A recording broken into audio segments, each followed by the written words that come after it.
Hi, Arjun, and welcome to the Quint. Thank you. Thank you for having me, sir. First of all, congratulations, the International Emmys. It's a big deal. Thank you. Thank you. So, tell us, when did you get the news and what was your first reaction? Well, I think it was day before yesterday. Yeah, 2 days ago, I think. It's a bit of a blur, honestly. But I got a call. I was just sitting around regular morning, and I got a call from actor Sayoni Gupta, whose show also is nominated. Yeah. So, and she was like, "Have you heard the news?" And I was like, "Yeah, what bad news are you going to give me today? I don't want to hear it." So, and then she was like, because these days, like news, matlab bad news. But then she was like, "Check your message," and I saw she sent me this article and from Deadline Hollywood, and I couldn't believe it. First, I was just like, "What? This is a joke, or this is a mistake, or this is a misprint, or something." Refused to believe it straight. And it took me about 10-15 minutes. It took Amazon calling me and then Excel calling me, and only then I started realizing, okay, I think this is real, you know. So that was the initial reaction, and since then it's all been a little surreal, honestly. Well, all I've actually been doing is just bouncing off my phone and trying to keep up with responding to people. Right, I have a really hard time with that. right. Uh, but but yeah, I mean the feeling underneath all of that right now is really special because I've I've been in the industry for since 2002. I've been here, and since 2007 I've been acting, and it's been a long path riddled with a lot of I don't know, self doubt, insecurity, and all those things that is really part of the territory of being an actor. Right. But at the end of all that, something like this happening is really a great reinforcer of that. Okay, I'm doing something right, and Right. that I need not worry so much. There is a higher power up there looking out for you. So it's pretty great. So, Arjun, I want to ask you, apart from, of course, the sheer honor of getting this recognition of being nominated Yes. and hopefully Ji. probably a win too, what Oh. does it what does it bring to an actor? Does it now make you visible to international television and film producers? I hope so. I certainly do. I've always intended and hoped to work internationally as well. Have my work reach a far and wide audience. I've done the rounds. I've to London and LA, and got myself representation there and things like that. So yeah, I certainly hope that this translates into more work internationally. Yeah, I mean there are only hopes. There's really nothing I can say about what it will really translate into, because honestly I've been around too long and have experienced too much to have expectations from Okay. things, Okay. and I like to keep my expectations tempered, because uh, high expectations lead to disappointment, and low expectations will just whatever happens is good. All right. So yeah, let's see. We'll hope for the best and be prepared for the worst. Now, Arjun, during the lockdown, I'm sure you've had some time at least to catch up with shows that are online, international shows. Which is the one show that that really sort of took you up by storm, and you wish you were a part of? So I've actually watched a real variety of things, because there's a lot of stuff that I wanted to watch anyway, and there's a lot of my partner who I live with. She had not watched a lot of amazing stuff which has passed us by already. Like Breaking Bad, Right. and many such things. I Yeah. I did my first viewing of Game of Thrones also during the lockdown, actually. Okay. Okay. So I've really watched a wide gamut of stuff. But I think one show that has really got me by the heartstrings is a show called This Is Us. Right. Yeah, like, I don't know why all these years I didn't get into it, but finally I did. And what a beautiful, and because I've actually gotten so used to otherwise watching really intense things, because I'm also into a lot of like docudrama kind of stuff. So This Is Us was a really refreshing change, a really emotional story about a family, and that kind of thing was nice to watch, as opposed to like some atrocities taking place with some marginalized group or Right. the other. You know what I mean? Yeah. Yeah. So also because I think the family that exists in that show, it's basically three siblings. It's about three siblings Right. who lost a parent in their childhood, and Right. that is basically my family history. Oh. We are three siblings and lost a parent in our childhood, and Right. I'm in the middle. And even the middle sibling in that show happens to have an attention problem and becomes an actor. So Too there are many just similarities. too many parallels. And while watching it, I was just like, every episode was tears. You know? Okay. Okay. Wow. Yeah. Now, you've been a part of Zoya's team for a long time. You've been a part of the first film, Luck by Chance. Was it an Hmm. easy choice for you to, come on board as Karan Mehra? Tell us how you landed the part. I actually started my career playing a character in Meera Nair's short film called Migration, Right. which happened to be a homosexual character. Right. And that But was at the written by time, it was Zoya. like, that was written by Zoya as well. And but it was like, it was a risk as the first piece of work people would see me in. But I mean, it was Meera and Irfan, and how could I not? Any Right. aspiring actor would just be like, so that was that. The second time was for a film called I Am by Onir, which for the first time had an intimate scene with a man, and that is a project I took up to overcome that barrier within myself, because it like really scared the living daylights out of me to kiss a man. Okay. And so I wanted to. Arjun Mathur was scared of that, but the actor wanted to challenge himself and break that barrier, Right. which I did. And the film went on to win the national award. That's great. So when Made in Heaven, when I first got the call for Made in Heaven, at first it was just one audition, right? I went and I did that audition, and I knew it was good, but I wasn't told until my second audition that, and even then they let it slip to me like this, that, oh, by the way, that maybe this character might be gay. They're still thinking about it.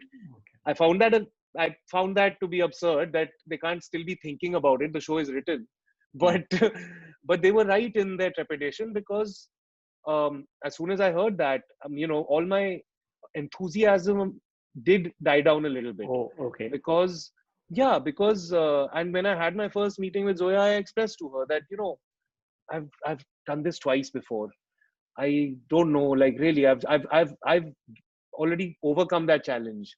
Do I really want to? I'll just get typecast, etc. So these natural apprehensions I did Right. go in with, and she just said to me that, okay, fair enough. Why don't you just read it? And I took it home and I read it overnight. And by the time I finished, I was like, thank God this has come to me. Nobody else is touching this. This is mine. Okay. Okay.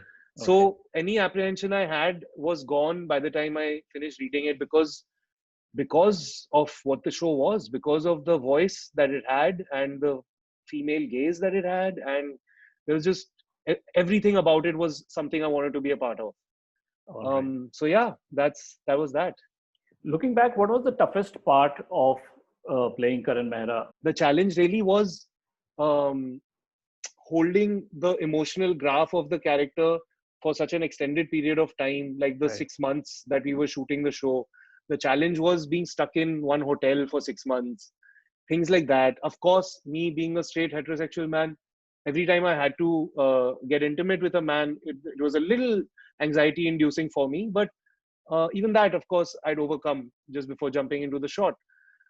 But as far as characterization goes, I did not work that hard, because, um, first of all, I think that Zoya and Nitya wanted me to embody Karan as much as they wanted Karan to embody my traits and mannerisms.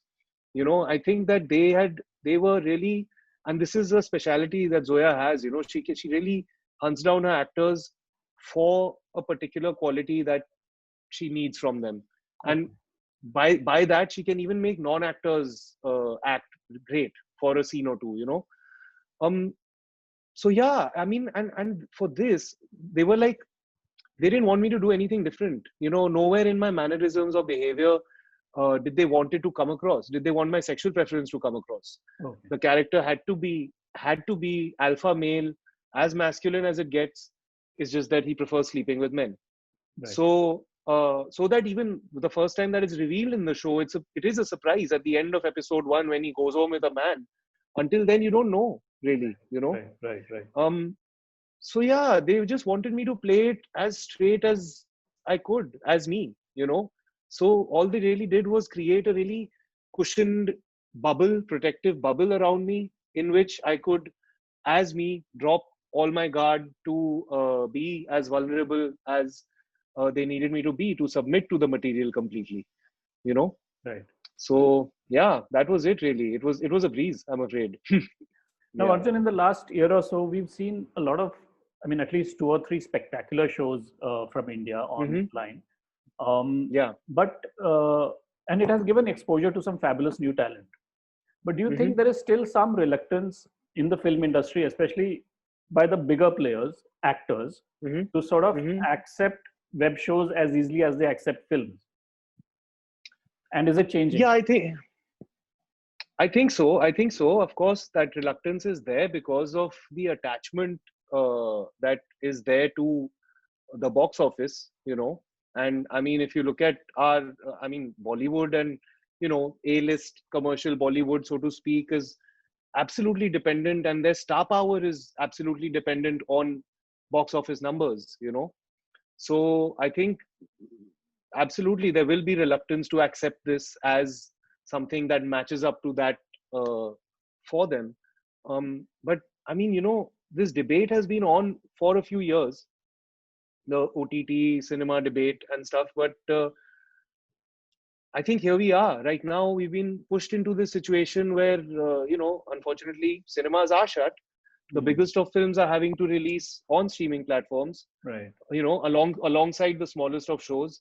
At times, those smallest of shows are completely overshadowing those biggest of films. Right. So yeah, it's a really tricky. It's like a real churning time right now, is what I feel.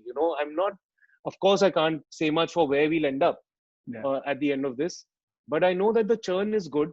I like the churn, because it kind of levels the playing field a lot for, at least for us, for a lot of talent, a lot of actors, technicians, writers, filmmakers who have been waiting at the fringes, to be honest, not having gotten their due, or just waiting for Right. opportunities that exist now, thanks to these streaming platforms, which have broken filmmakers, which have broken the shackles of box office pressures, for filmmakers. Right. Zoya would not be able to cast me as the leading man in her, whatever multi-crore feature film at a particular point in time. Right. But maybe there will come a day where she will be able to now with, Right. after. So yeah, I think it's great. I mean, I certainly would not be here if not for this. So Yeah. I love it. Now, Arjun, from what I've read, you've born in London, you've studied in Delhi, Bombay, you learned acting with Barry John, and you also went to New York to study acting. Yes. Yeah. And you've been a part of this industry, doing your work, struggling, playing your part for over a decade now. Yeah. Does this whole insider outsider debate at all resonate with you? Or do you think it's just, at the end, it's just talent which does the talking? No, there's definitely two sides to it. I, of course, realized pretty early in my struggle that, I was very naive when I started. I very much believed that, talent is all it takes, and bus, I just need to be seen, and all that. But I learned very early that, okay, that's not the case. There are systems here which, and the systems also are not really, I mean, it's not really Bollywood or nepotism that's the problem. It's capitalism, actually. It's a commerce game. So Right. who can you blame for the system, really? You can't blame the producers who are putting in all their money and need to make their money back. You can't blame the actors and sons of actors who can't help where they're born. You can't, if anything, then I think a lot of majority of the responsibility actually falls on media, who should actually be giving the push to more unknown talents and stuff, instead of focusing on, say, Taimur Ali Khan. Right. And secondly, the audience who needs to stop consuming. Uh, like on one hand, everyone's complaining about nepotism, but you are the ones who are consuming this. So you need to be really go out and watch my films. You need to share my work. You need to support the actors that you want to see move ahead. you know so it's a multi-pronged affair, firstly. Anyway, but coming back to my part in it, I learned this early. It took me a long time to come to this understanding about it. Of course, I went through all the heartbreak it had to offer, and all the envy and jealousy and insecurity, disappointment and self-doubt and all of it. But looking at it all now, and I'll be honest, like, there were times also, like, when the word, when the first time the words were mentioned, and when the conversation first time started about this system, I was certainly applauding, because exactly that, because I related to it 100%. But the more it's been happening, I'm just feeling like I'm almost embarrassed now to be an outsider and to be because this is not the way. I don't believe in washing your dirty laundry in public like this, or in this unnecessary whining, Right. like, it's just, there's only one thing to do. The industry has been bad to you, it's been bad to many people. Firstly, look at where you are. And most of the people are people who have made some kind of name for themselves, Right. however small, but they have. There are many out there who have not even managed that, you Right. know but okay, fine, but okay, uh, but I don't know, I just feel that there's only one way forward. If you're like, every time it happened to me, every time I faced a disappointment, I simply made it my fuel. I Right. just thought that, okay, if this is what's being said to me, I'm going to use that. I'm going to make that my fuel, and I'm going to show them one day. And I just started looking for an alternate route, which is exactly what's brought me where I am. So I believe that there is space for everything to coexist, and everything can. I just think that everybody, you need to keep your head down. You need to be respectful, and just keep working. There's no map, there's no rule book, there's just no method here. But Absolutely. all that lasts is just that. Each time you are faced with the choice of giving up or keep going, to just make the choice of keep going, keep going, keep going. That's Right. all there is to it. Yeah. Right. Okay. Now, finally, Arjun, if things hadn't been the way it is, the pandemic, you would have probably been shooting for Made in Heaven 2 right now, or probably got Yeah. over with it. Tell Yeah. us, we heard that you were planning to shoot in May. Now that's not happening. Mm, What's the news? yeah. What's the latest? When do we see you getting into production? Uh, Gosh, I wish I knew. Honestly, this question is much better posed to Amazon or to Excel. Um, yeah, I mean, I've just started hearing some murmurs about, Okay. like, okay, we will, so there is hope that we are picking it up again. I really don't know when. Okay. Hope, I can only hope that, maybe, hopefully, I guess, towards the end of this year, early next year, who knows? All right. Uh, yeah, but I'm really looking forward. I mean, I'm as in the dark as you, and I hope as much as you that it happens soon. Thank you so much, Arjun, for talking to us, and all the best for the international Emmys. Thank you so much, Suresh. Lovely being here.